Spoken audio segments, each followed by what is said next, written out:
अस्सलाम वालेकुम नाज़रीन तान सिरे आयो STV न्यूज़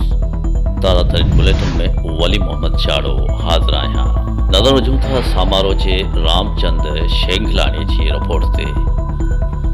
वज़ीर तइलीम सैयद सरदार अली शाह समारोह में सैयद गुलाम मुस्तफ़ा ख़ासकली जी वफ़ात ते ताज़ियत करण बैदि मीडिया सां ॻाल्हाईंदे चयो त तइलीम अरिड़हं तरमीम बैदि वफ़ाक़ जो न पर सूबाई सब्जेक्ट आहे पर वफ़ाक़ में वेठल PTI जा मेंबर कुछ ॻाल्हि सम्झण बिना इहो चवनि था त इहो PTI जो मंशूर आहे असीं आइन खे मञींदासीं PTI जे मंशूर खे न मञींदासीं हुन वधीक चयो त असां सरदार गुलाम मुस्तफ़ा ख़ासकली जे पुट राजा भाउ ऐं भाइटनि में इहा उमेद था रखूं त उहो संस राज खे गॾु खणी हलंदा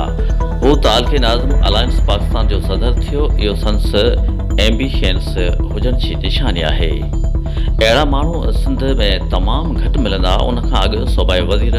तइलीम सैयद सरदार शाह साबिक़ा town vice chairman Ravi Surat जी वालिद जी वफ़ात ते सांस ॾुख वंडियो उन मौक़े ते PPMPA सैयद अमीर अली शाह सैयद सरताज अली शाह ऐं ॿिया सांस गॾु हुआ।